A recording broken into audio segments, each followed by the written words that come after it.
യാത്രയുടെ നേതാവ്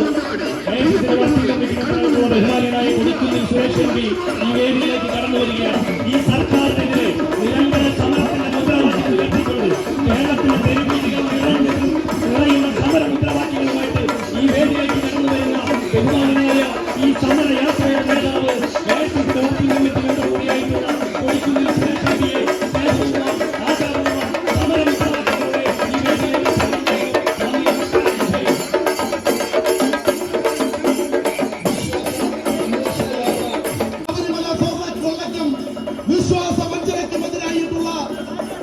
വിശ്വാസ സംരക്ഷണ യാത്രയാണ് ഇവിടെ എത്തിച്ചേർന്നിരിക്കുന്നത്. കൊടിക്കുന്നിൽ സുരേഷ് എം പിയും മുൻ എം പി പ്രതാപനുമെല്ലാം നയിക്കുന്ന വിശ്വാസ സംരക്ഷണ യാത്ര ജില്ലാ കോൺഗ്രസ് കമ്മിറ്റിയുടെ പ്രസിഡന്റ് മുഹമ്മദ് ഷിയാസും എംഎൽഎമാരായ റോജി എം ജോണും അൻവർ സാദത്ത് എംഎൽഎയും അനുധാവനം ചെയ്തുകൊണ്ട് ഇതാ കടന്നു വരുന്ന വിശ്വാസ സംരക്ഷണ യാത്രയാണ്. ഇതായി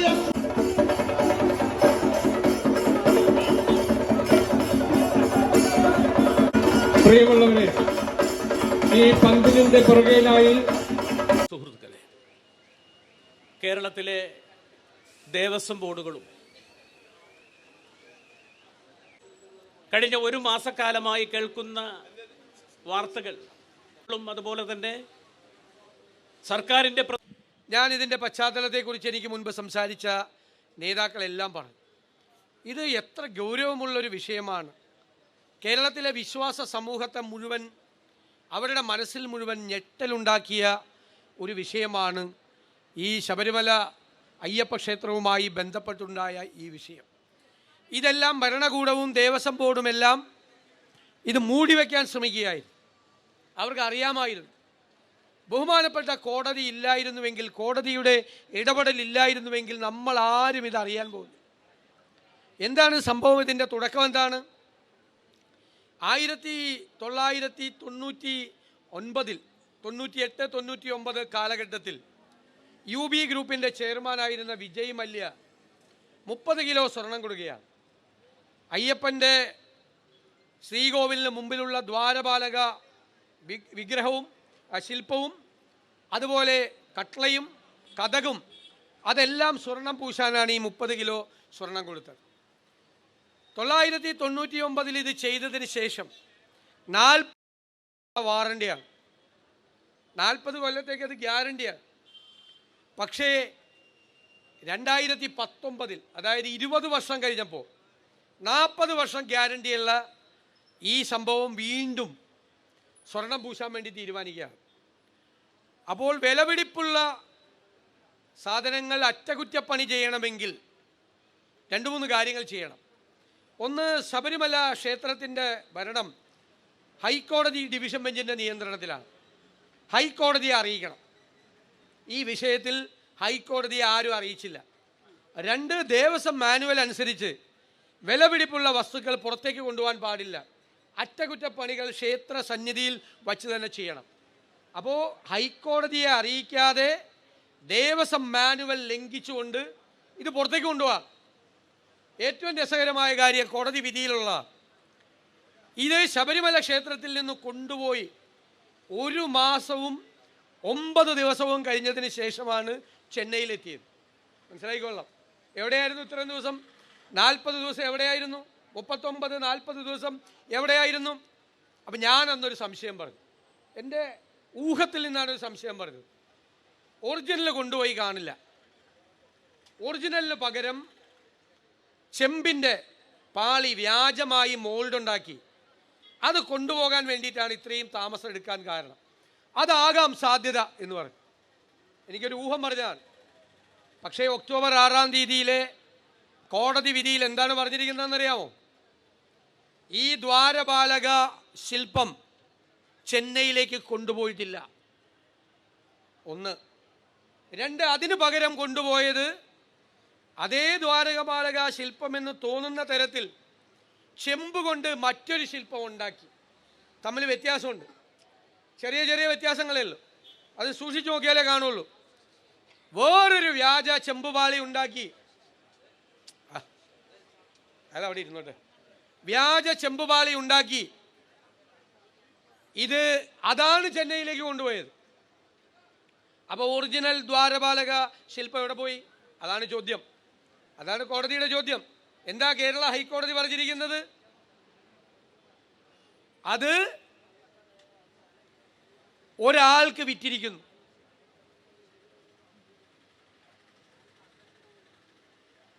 വിത്ത് എ സബ്സ്റ്റാൻഷ്യൽ മോണിറ്ററി കൺസിഡറേഷൻ എന്നാണ്. അതായത് വലിയ തുകയ്ക്ക് വിറ്റിരിക്കുന്നു. നിങ്ങൾ മനസ്സിലാക്കേണ്ടത്, പത്രത്തിലെല്ലാം വാർത്ത വരുന്നത് 5 കിലോ സ്വർണം പൂശി അതിൽ നിന്ന് സ്വർണം അടത്തിയെടുത്തു എന്നുള്ള രീതിയിലാണ്. 5 കിലോ സ്വർണം പോയാലും ഈ 30 കിലോ കൊടുത്തതിൻ്റെ 15 കിലോ സ്വർണം പോയാലും അതിനൊക്കെ വിലയുണ്ട്. 15 കിലോ സ്വർണത്തിന് വിലയുണ്ട്. ആ വിലയൊന്നും അല്ലത്. ഇത് അയ്യപ്പൻ്റെ ശ്രീകോവിലിന് മുന്നിലുള്ള സ്വർണം പൂശിയ ദ്വാരപാലക ശില്പം ഒരു കോടീശ്വരനാണ് വിറ്റിരിക്കുന്നത്. അയാളെ പറ്റിച്ചിരിക്കുകയാണ്. കട്ട മുതലാണെങ്കിൽ ആരെങ്കിലും വാങ്ങിക്കുമോ? അയാളോട് പറഞ്ഞിരിക്കുന്നത് ഇത് വീട്ടിൽ വെച്ചാൽ ഭയങ്കര ഐശ്വര്യമാണ്, ഇത് ഒരുപാട് പേര് ഇതിനു വേണ്ടി കാത്തു നിൽക്കുന്നു, ഞങ്ങൾ നിങ്ങൾക്ക് തരാം എന്ന് പറഞ്ഞ് വിലപേശി കോടികൾ വാങ്ങിച്ചിട്ടാണ് ഈ സാധനം വിറ്റിരിക്കുന്നത്. ഇപ്പോൾ സാധാരണ ഒരു കള്ളം വീട്ടിൽ കയറി ഒരു 25 പവൻ സ്വർണ്ണം അടിച്ചു. ഇവൻ എന്ത് ചെയ്യും? ഇവൻ സ്ഥിരം കൊടുക്കുന്ന ഏതെങ്കിലും ഒരു ജുവലറിയിലോ അല്ലെങ്കിൽ ഏതെങ്കിലും സ്വർണ്ണപ്പണിക്കാരുടെ അടുത്തോ കൊണ്ടുപോയി കൊടുത്ത് ചിലപ്പോൾ 75% പൈസ കിട്ടും, ചിലപ്പോൾ 50% പൈസ കിട്ടും. ആ സ്വർണ്ണ കളവല്ല ഇവിടെ നടന്നിരിക്കുന്നത്.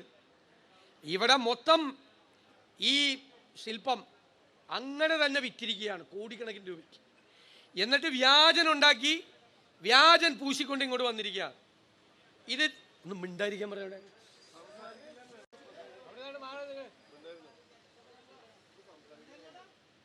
എന്നിട്ട് എന്താണ് നിങ്ങൾ ആലോചിച്ച് നോക്കണം. ഇത് തിരിച്ചു കൊണ്ടുവന്നപ്പോൾ കോടതിക്ക് എവിടെ നിന്നാണ് ഇതിൻ്റെ വിവരം കിട്ടുന്നത്? അവിടെയുള്ള മഹസറുകളിൽ നിന്നാണ്. 2019 2020 2021 ഇത് തിരിച്ചു കൊണ്ടുവന്നപ്പോഴും ഒക്കെയുള്ള മഹസറുകൾ പരിശോധിച്ചിട്ടാണ്. എന്നിട്ട് കോടതി ഒരു കാര്യം പറഞ്ഞു, ഈ വിവരം ദേവസ്വം ബോർഡിന് അറിയാമായിരുന്നു. ഇപ്പം ഇവരെല്ലാവരും പറയുന്നുണ്ടല്ലോ ഉണ്ണികൃഷ്ണൻ പോറ്റിയാണ് ഇത് മുഴുവൻ ചെയ്തത്. ഉണ്ണികൃഷ്ണൻ പോറ്റി മാത്രമായിരുന്നു ഇത് ചെയ്തതെങ്കിൽ ഇത് അറിഞ്ഞപ്പോൾ അയാൾക്കെതിരായിട്ടൊരു ക്രിമിനൽ പ്രൊസീഡിങ്സ് എന്തുകൊണ്ട് ചെയ്തില്ല? എന്തുകൊണ്ട് ദേവസ്വം ബോർഡ് പോലീസിനെ അറിയിച്ചില്ല? എന്തുകൊണ്ട് അയാൾക്കെതിരായി FIR എടുത്തില്ല? അപ്പം ഉണ്ണികൃഷ്ണൻ പോറ്റി കുടുങ്ങിയാൽ ബാക്കി നേതാക്കന്മാരൊക്കെ കുടുങ്ങും, പലരും കുടുങ്ങും. അത് മനസ്സിലായി. എന്നിട്ട് അയാളെ സഹായിക്കാൻ നാളെ അയാൾ പിടിയിലായാൽ അയാളെ രക്ഷപ്പെടുത്താൻ ഒരു സാധനം കൂടി എഴുതി കൊടുപ്പിച്ചു ഉദ്യോഗസ്ഥന്മാരെ കൊണ്ട്. എന്താ? അങ്ങോട്ട് കൊണ്ടുപോയത് ചെമ്പുപാളിയാണ്, സ്വർണ്ണമില്ല അതിൻ്റെ അകത്ത്. ഉണ്ണികൃഷ്ണൻ പോറ്റി വന്ന് പത്രക്കാരോട് കൂളായിട്ട് പറയുക, എനിക്ക് ദേവസ്വം ബോർഡിൽ നിന്ന് തന്നത് ചെമ്പുപാളി മാത്രമാണ്, അതിൻ്റെ രേഖയുണ്ട്. അത് അയാളെ രക്ഷിക്കാൻ വേണ്ടി ഇവർ ചെയ്തു കൊടുത്താണ്. ഏത് കേസിന് പോയാലും അയാളെ രക്ഷിക്കാൻ. കാരണം അയാൾ കുടുങ്ങിയാൽ ഇയാൾ കുടുങ്ങി. ഞാൻ അതുകൊണ്ടാണ് മന്ത്രി കടകംപള്ളി സുരേന്ദ്രനോട്, അന്ന് ദേവസ്വം മന്ത്രിയാണ്, ഞാൻ ചോദിക്കണ്ടേ ഇത് ഏത് കോടീശ്വരനാണ് കൊടുത്തിരിക്കുന്നതെന്ന് കടകംപള്ളി പറയണമെന്ന്. കടകംപള്ളിക്കും അന്നത്തെ ദേവസ്വം ബോർഡ് പ്രസിഡന്റിന് അറിയാലോ ഇത് ഏത് കോടീശ്വരനാണ് വിറ്റിരിക്കുന്നതെന്ന്. അപ്പോൾ കടകംപള്ളി എനിക്കെതിരായിട്ട് വക്കീൽ നോട്ടീസ് അയച്ചു. ഞാൻ പേടിച്ചു എന്ന് പറഞ്ഞു. വക്കീൽ നോട്ടീസ് കിട്ടിയപ്പോൾ സ്വപ്ന സുരേഷ് കടകംപള്ളി സുരേന്ദ്രനെതിരായി പറഞ്ഞു. അപ്പോൾ എല്ലാവരും ചോദിച്ചു നിങ്ങളൊരു നോട്ടീസ് കൊടുക്കണല്ലോ എന്ന് ചോദിച്ചു. അപ്പോൾ കൊടുത്തില്ല പുള്ളി നോട്ടീസ്. സ്വപ്ന സുരേഷ് കൊടുത്തില്ല, നോട്ടീസ് അയച്ചില്ല. എനിക്ക് അയച്ച് ഞാനത് നിയമപരമായി നേരിട്ടോളാം. കാരണം ഡിഫമേഷൻ നോട്ടീസിൽ, അപകീർത്തി നോട്ടീസിൽ ഒറ്റ കാര്യം തെളിയിച്ചാൽ മതി. ഇവിടെ വക്കീലന്മാരൊക്കെ ഇരിക്കുന്നുണ്ട്, പറഞ്ഞത് സത്യമാണെന്ന് തെളിയിച്ചാൽ മതി. അത് അതിനു മുമ്പേ തെളിയും, കേസ് വരുന്നതിന് മുമ്പേ തെളിയും ഞാൻ പറഞ്ഞത് സത്യമാണെന്ന്. കോടതി എന്ന് പറഞ്ഞിട്ടുണ്ട്. ഇതാരും കേരളത്തിലെ പ്രതിപക്ഷമോ കേരളത്തിലെ UDFോ കോൺഗ്രസോ പറയുന്നതല്ല, കോടതിയാണ് എഴുതി വച്ചിരിക്കുന്നത്. അങ്ങോട്ട് കൊണ്ടുപോയത് വ്യാജ ചെമ്പുപാളിയാണ്, ഇത് വേറെ വലിയ തുകയ്ക്കാണ് ഇത് വിറ്റിരിക്കുന്നത് എന്ന് പറഞ്ഞു. ഇനി ഇപ്പോഴത്തെ ദേവസ്വം മന്ത്രി ദേവസ്വം ബോർഡ് പ്രസിഡന്റ് എന്താ ഇങ്ങനെ ഉരുണ്ട് കളിക്കുന്നത്? അത് അതിനേക്കാൾ രസകരമാണ്. ഈ സംഭവം ഇവർക്ക് അറിയാലോ, ഞാൻ പറഞ്ഞല്ലോ, ഇത് മൂടി വെച്ചു. അപ്പോൾ ആരും അറിഞ്ഞിട്ടില്ല. കള്ളന്മാരങ്ങനെയുള്ള ആരും അറിഞ്ഞിട്ടില്ലെങ്കിൽ പിന്നെന്താ? ഒരു കള്ളൻ കളവ് നടത്തിയാൽ ആരും അറിഞ്ഞില്ലെങ്കിൽ എന്ത് ചെയ്യും? ആരും അറിഞ്ഞാൽ നോക്കും. അടുത്ത പരിപാടി എന്താ? രണ്ടാമത്തെ കളവ് തുടങ്ങും അല്ലേ? ഈ കേസിൽ അത് തന്നെയാണ്, ഒരു കള്ളൻ്റെ മനഃശാസ്ത്രമാണ്, കള്ളൻ്റെ മനഃശാസ്ത്രമാണ്. 2025 ആയപ്പോൾ 40 വർഷം വാറണ്ടി ഉള്ളത് 2020 കൊല്ലം കഴിഞ്ഞപ്പോൾ ഒന്ന് പൂശി, ആ പൂശിയപ്പോൾ കുറേ കിട്ടിയല്ലോ.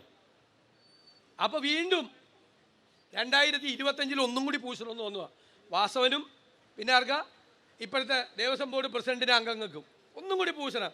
കാരണം കഴിഞ്ഞ പൂശിയതിൻ്റെ കിട്ടിയതിൻ്റെ കണക്കെന്ന് അറിയാമല്ലോ. അപ്പോൾ അതാ മറ്റവർക്കാണ് കിട്ടിയത്, ഇവർക്ക് കിട്ടിയിട്ടില്ല. അപ്പോൾ ഇവരുടെ കാലത്ത് പോകുന്നതിന് മുമ്പ് ഒന്നും കൂടി പൂശിക്കളയാന്ന് പറഞ്ഞു. അപ്പോൾ ഈ തിരുവാഭരണം കമ്മീഷനുണ്ട്, ഇതൊക്കെ നിങ്ങൾ അറിയണം. അയാളൊരു കത്ത് കൊടുത്തു. എന്താ കത്ത് കൊടുത്തത്? മദ്രാസിലെ ഈ കമ്പനി പ്രാപ്തരല്ല ഇത് ചെയ്യാൻ, നിങ്ങൾ ശബരിമല സന്നിധാനത്തിൽ വെച്ച് മാത്രം ചെയ്താൽ മതിയെന്ന്. അപ്പം തന്നെ ദേവസ്വം ബോർഡിൻ്റെ കത്ത് വന്നു, പ്രസിഡന്റിൻ്റെ കത്ത്. അതുപോരാ, ഉണ്ണികൃഷ്ണൻ പോറ്റിയെ തന്നെ വിളിക്കണം. കാരണം പോറ്റി വന്നാലല്ലേ മറ്റേ നടക്കുള്ളൂ, പോറ്റി തന്നെ വരണം. കോടതിയാണ് ചോദിച്ചത്, തിരുവാഭരണം കമ്മീഷണർ ഇത് ഇവിടെ വെച്ച് തന്നെ ചെയ്താൽ മതി എന്ന് പറഞ്ഞിട്ട് 10 ദിവസത്തിനകം കളം മാറ്റി ചവിട്ടി. തിരുവാഭരണം കമ്മീഷണർ പറഞ്ഞ് ഇത് കൊണ്ടുപോയിക്കോട്ടെ, അടുത്ത കൊണ്ടുപോകാൻ വേണ്ടി വന്ന. അപ്പോൾ നിങ്ങൾ മനസ്സിലാക്കേണ്ടത്, ദ്വാരപാലക ശില്പം വിറ്റു, കട്ടളയിലെ സ്വർണ്ണം അടിച്ചു മാറ്റി, കഥകിൻ്റെ സ്വർണ്ണം അടിച്ചു മാറ്റി. ഇനി അവിടെ ഉള്ളത് എന്താ? അയ്യപ്പൻ്റെ തങ്ക വിഗ്രഹം വരുന്നു. ഈ കോടതി ഇത് കണ്ടുപിടിച്ചില്ലായിരുന്നെങ്കിൽ ഈ വരവിൽ ഉണ്ണികൃഷ്ണൻ പോറ്റി ഇവരും കൂടി നേതാക്കന്മാരുടെ അയ്യപ്പൻ്റെ തങ്ക വിഗ്രഹം കൂടി അടിച്ചുകൊണ്ട് പോയത്. അത് അയ്യപ്പന് മനസ്സിലായപ്പോഴാണ് അയ്യപ്പനെ ആക്ട് ചെയ്തത്. അയ്യപ്പൻ്റെ അടുത്ത് ആ കളിയൊന്നും നടക്കൂല. ഒരാൾ ആഗോള അയ്യപ്പ സംഗമം നടത്തി. ഏത്? ആരാ? പിണറായി വിജയൻ. എടാ, കഴിഞ്ഞ 2018 എന്തൊക്കെയാണ് പറഞ്ഞത്? എന്തൊക്കെ കളിയാക്കിയാണ് പറഞ്ഞത് അല്ലേ? രാത്രിക്ക് രാത്രി ഷിബു ബേബി ജോൺ പറയണത്, തലേ ദിവസം പോലീസ് ക്ലബിൽ പൊറോട്ട ഇറച്ചി മേടിച്ചു കൊടുത്തിട്ട് 2 സ്ത്രീകളെ പിറ്റേ ദിവസം മല കയറ്റിയെന്നാ. എന്നിട്ട് ആകാശം ഇടിഞ്ഞു വീണാലും ഞങ്ങൾ ആ നിലപാടിൽ ഉറച്ചു നിൽക്കും. പിന്നെ എന്തായിരുന്നു? വൻമതിൽ അല്ലേ? കേരളം മുഴുവൻ വൻമതിൽ, വനിതാ മതിൽ, നവോത്ഥാനം, പുരോഗമനം. ആ വനിതാ മതിലിൽ പങ്കെടുത്ത ഒരു ചേച്ചിയും ചേട്ടനെയാണ് പത്തനാപുരത്ത് നിധി കിട്ടാൻ വേണ്ടി 2 സ്ത്രീകളെ നരബലി നടത്തിയതിന് പിന്നീട് അറസ്റ്റ് ചെയ്തത്. നവോത്ഥാനമുള്ള നരബലി നടത്തി നിധി കിട്ടാൻ വേണ്ടി പത്തനാപുരത്ത് അറസ്റ്റ് ചെയ്ത ചേട്ടനും ഭാര്യയും ചേച്ചിയും ഈ വൻമതിലിൽ നിന്നാണ്. ആ വൻമതിലിൽ കിട്ടിയ നവോത്ഥാനമാണ് നേരെ പോയി നരബലി നടത്തി നിധി കിട്ടാൻ പോയത്. ആ വൻമതിൽ നടത്തി എന്തെല്ലാം പ്രഖ്യാപനം നടത്തി. എന്നിട്ട് അതൊക്കെ പോയി 10ാമത്തെ കൊല്ലായപ്പോൾ പെട്ടെന്നൊരു അയ്യപ്പ ഭക്തി ആർക്കാണ്? സാക്ഷാൽ പിണറായി വിജയന്. ആ പ്രസംഗം കേട്ടില്ലേ? എന്താണ് ആ പ്രസംഗം? തത്വമസി. ഞാൻ അയ്യപ്പ ഭക്തനാണ്, ഞാൻ കോൾമയിൽ കൊണ്ടുപോയി. തത്വമസി, അത് നീയാകുന്നു. ആരാ പറയുന്നത്? പിണറായി വിജയൻ. അയ്യപ്പനെ കുറിച്ച് നമ്മളോട് പറയാണ്, വിശ്വാസികളോട്. പിന്നെ എല്ലാം എഴുതിയാണ് വായിച്ചത്. എഴുതി കൊടുത്തവനും പുള്ളിക്ക് ഒരു അബദ്ധം പറ്റി. എന്താണെന്നറിയോ? അത് ശബരിമല പോയവർക്ക് അറിയാം. ശബരിമലയിൽ പോകുമ്പോൾ ഈ തമിഴ്നാട്ടിൽ നിന്നുള്ളവരാണ് നമ്മളെക്കാൾ ആത്മാർത്ഥമായിട്ട് ശരണം വിളിക്കും. നമ്മളെക്കാൾ കൂടുതൽ ഭക്തി അവർക്കാണ്. അവരിങ്ങനെ കയറി പോകുമ്പോൾ കയറ്റത്തിൻ്റെ വിഷമം അറിയാതിരിക്കാൻ വേണ്ടിയിട്ടാണ് ഇങ്ങനെ ശരണം വിളിക്കുന്നത്. അപ്പോൾ അവർ പറയും, അവരുടെ ഒരു വലിയ ശരണം വിളിയുണ്ട്. അതാണ് മലയാളികളെ ഏറ്റവും വലിയത്. എന്താണ്? കല്ലും മുള്ളുമാണല്ലോ പോണ വഴി. കല്ലും മുള്ളും കാലുക്കും മെത്ത. തമിഴ്നാട്ടുകാർ വിളിക്കുന്നതാണ്. നമ്മളെല്ലാം ഏറ്റു വിളിച്ചിട്ടുണ്ട്, ഞാൻ വിളിച്ചിട്ടുണ്ട്. അതായത് അയ്യപ്പൻ്റെ ആ വിശ്വാസം, അനുഗ്രഹം നമ്മളിൽ നിറയുമ്പോൾ ഈ കല്ലും മുള്ളും കൊണ്ട് കാലൊന്നും കീറില്ല. ആ കല്ലും മുള്ളും നമ്മുടെ കാലിന് മെത്തയായി മാറുമെന്നാണ്. അത് വിശ്വാസത്തിൻ്റെ പ്രഘോഷമാണ്. അപ്പോൾ ഇത് പിണറായി വിജയൻ എഴുതി കൊടുത്ത ആൾ അല്ലെ, അതിന് വായിച്ചതിൻ്റെ കുഴപ്പം അറിയില്ല. വായിച്ചപ്പോൾ പറഞ്ഞ് കല്ലും മുള്ളും കാലി കുത്താന്ന്. അപ്പം ഞാൻ ചോദിച്ചാൽ അത് ഏത് കുത്തയാണ്? എന്നിട്ട് പറയാണ് മാസ്റ്റർ പ്ലാൻ. 10ാമത്തെ കൊല്ലേ മാസ്റ്റർ പ്ലാൻ. ഉമ്മൻചാണ്ടി സർക്കാർ എന്താ ചെയ്തത്? അവിടുത്തെ വികസനത്തിന് ഏറ്റവും തടസ്സമായി നിന്ന് എന്താ? വനഭൂമിയാണ്. വനഭൂമി വനം വകുപ്പിൽ നിന്ന് കിട്ടണമെന്ന് വെച്ചാൽ വളരെ സങ്കീർണമായ നടപടിക്രമം. കേന്ദ്രത്തിലൊക്കെ പോകണം. 112 ഹെക്ടർ സ്ഥലം, 300 ഏക്കറിൽ താഴെ ഉമ്മൻചാണ്ടിയുടെ ഗവൺമെൻറ് വനഭൂമി മേടിച്ചു. വനഭൂമി ഏറ്റെടുത്താൽ ഒരു കാര്യം കൂടി ചെയ്യണം. അത്രയും ഭൂമി വേറെ വനം വകുപ്പിന് കൊടുക്കണം. ഇടുക്കി ജില്ലയിൽ 300ഓളം ഏക്കർ ഭൂമി നമ്മുടെ ഗവൺമെൻറ് അക്വയർ ചെയ്ത് വനം വകുപ്പിന് കൊടുത്തു. അപ്പോഴേ ഇത് നമുക്ക് എടുക്കാൻ പറ്റുള്ളൂ. അതാണ് ഉമ്മൻചാണ്ടി സർക്കാർ ചെയ്തത്. എന്നിട്ട് വികസന പ്രവർത്തനങ്ങൾ ആരംഭിച്ചു. സ്വാമി അയ്യപ്പൻ റോഡ്, ആശുപത്രി, നിരവധി. അപ്പോഴേക്കും നമ്മുടെ ഗവൺമെൻറ്റിൻ്റെ കാലാവധി കഴിഞ്ഞു. ഇവർ വന്നിട്ട് കഴിഞ്ഞ 9.5 കൊല്ലോട്ട് ഒരു ചുക്കും ചെയ്തിട്ടില്ല അവിടെ. ഇനി പണ്ട് 49-ലാണ് ഇതുണ്ടായത്, ദേവസ്വം ബോർഡ് ഉണ്ടായത്. അന്ന് 42 ലക്ഷം രൂപ ഇവർക്ക് കൊടുക്കണം, അവർക്ക് ദേവസ്വം ബോർഡിന്. അത് AK ആന്റണി ഗവൺമെൻറ് വന്നപ്പോൾ അത് 82 ലക്ഷം രൂപയ്ക്ക് ഉയർത്തി. പക്ഷെ പിണറായി സർക്കാർ വിട്ടുകൊടുത്തില്ല. പിണറായി സർക്കാർ അത് 10 കോടിയാക്കി ഉയർത്തി. ഞെട്ടിപ്പോയാ. പക്ഷെ പൈസ കൊടുത്തില്ല, കടലാസിലെ ഉയർത്തിയില്ല, കാശ് കൊടുത്തില്ല. കാശ് കൊടുത്തില്ല എന്ന് മാത്രമല്ല, ആദ്യം കൊടുത്തുകൊണ്ടിരുന്ന ഈ 82 ലക്ഷം കൊടുത്തിട്ട് 3 കൊല്ലമായി. എന്നിട്ട് ഇപ്പം വികസന മാസ്റ്റർ പ്ലാൻ ഇതിൻ്റെയൊക്കെ പ്രശ്നം ഈ 2026-ആണ്. 2026-ൽ കനത്ത തോൽവി ഉണ്ടാകുമെന്ന് അവർക്ക് തിരിച്ചുണ്ട്. ഏറ്റുമാനൂർ അമ്പലത്തിൽ വലിയ പ്രസിദ്ധമാണ്. ആ 7.5 പൊന്നാന മെയിൻ്റനൻസ് ഇതുവരെ കൊണ്ടുപോയിട്ടില്ല ആരും. മെയിൻ്റനൻസിന് കൊണ്ടുപോകണം എന്ന് പറഞ്ഞുകൊണ്ട് പുറത്തേക്ക് വെച്ചു. അപ്പം ഇത് ശബരിമല പോലെയല്ല. ഏറ്റുമാനൂർ ശബരിമലയിൽ സീസണിലും 1-ാം തീയതി ഭക്തന്മാർ പോകുള്ളൂ. അവിടെ ആരുമില്ല, അല്ലാത്ത സമയത്ത് ആരും അറിയില്ല അവിടെ എന്താ നടക്കുന്നത്. ഏറ്റുമാനൂർ ജനങ്ങളും ഭക്തന്മാരും ഇട്ട് ഒരുമിച്ച് കൂടി അമ്പലം വളഞ്ഞ് കൊണ്ടുപോകാൻ പറ്റില്ല എന്ന് പറഞ്ഞു. ഇല്ലെങ്കിൽ 7.5 പൊന്നാന ഏതെങ്കിലും കോടീശ്വരൻ്റെ വീട്ടിലിപ്പിരുന്നേ അതുകൂടി അടിച്ചു മാറ്റിയാൽ. ഇവരെവിടെയൊക്കെ സാദത്ത് പറഞ്ഞത് വളരെ പ്രധാനപ്പെട്ടൊരു പോയിൻ്റാണ്. ഇവരെവിടെയൊക്കെ അമ്പല കമ്മിറ്റിയിൽ കയറണ്ട്, പള്ളി കമ്മിറ്റി കയറണ്ടേ ഒന്ന് ശ്രദ്ധിച്ചേക്കണം, ഒന്ന് നോക്കിയേക്കണം. ഭക്തരായ ആളുകൾ, വിശ്വാസികളായ ആളുകൾ ഒന്ന് നോക്കിയേക്കണം, അതൊന്ന് ശ്രദ്ധിച്ചേക്കണം. അതാണ് ചെയ്യാൻ. അപ്പോൾ ആ വിശ്വാസം സംരക്ഷിക്കാൻ വേണ്ടിയിട്ടുള്ള ജാഥയാണ് കോൺഗ്രസിൻ്റെ നേതൃത്വത്തിൽ നടക്കുന്നത്. കോൺഗ്രസ് അന്നും അയ്യപ്പ ഭക്തരുടെ കൂടെയായിരുന്നു, വിശ്വാസികളുടെ കൂടെയായിരുന്നു. ഇതിൽ ഇപ്പോഴത്തെ ദേവസ്വം മന്ത്രി രാജിവെക്കണം, ദേവസ്വം ബോർഡിനെ പിരിച്ചുവിടണം. അന്നത്തെ ദേവസ്വം മന്ത്രിയെയും ഇപ്പോൾ ദേവസ്വം ബോർഡ് പ്രതിയായി, അന്നത്തെ ദേവസ്വം മന്ത്രിയെയും പ്രതിയാക്കണം. ഒറ്റ കുറ്റവാളി പോലും രക്ഷപ്പെടരുത്. കോടതി പറഞ്ഞിരിക്കുന്നത് ഒരു സ്ഥലത്തും കൊണ്ട് റിപ്പോർട്ട് കൊടുക്കരുതെന്ന, കോടതിക്ക് തന്നെ റിപ്പോർട്ട് കൊടുക്കണമെന്ന്. സർക്കാരിന് വിശ്വാസമില്ല. പോലീസ് ഉദ്യോഗസ്ഥന്മാരോട് സ്പെഷ്യൽ ഇൻവെസ്റ്റിഗേഷൻ ടീമിനോട് പറഞ്ഞേക്കുന്നത് ഇവിടെ തന്നെ റിപ്പോർട്ട് ചെയ്യണമെന്നാണ്. ഇത് തന്നെയാണ് പറഞ്ഞിരിക്കുന്നത്. അതുപോലെയാണ് കോടതി ചെയ്തിരിക്കുന്നത്. അപ്പോൾ തീർച്ചയായും ഇത് ജനങ്ങളറിയണം. അതിശക്തമായ പ്രതിഷേധം വിശ്വാസികളുടെ മനസ്സിലുണ്ട്. ആ വിശ്വാസത്തെ സംരക്ഷിക്കാൻ വേണ്ടിയിട്ടുള്ള ഈ ജാഥയ്ക്ക് നേതൃത്വം കൊടുക്കുന്ന പ്രിയങ്കരനായ കൊടിക്കുന്നിൽ സുരേഷ് MPയെയും ശ്രീ TN പ്രതാപനെയും ഞാൻ ഒരിക്കൽ കൂടി സ്വാഗതം ചെയ്തുകൊണ്ട്, അഭിവാദ്യം ചെയ്തുകൊണ്ട് ഈ സമ്മേളനം ഉദ്ഘാടനം ചെയ്തതായി അറിയിക്കുന്നു. നന്ദി.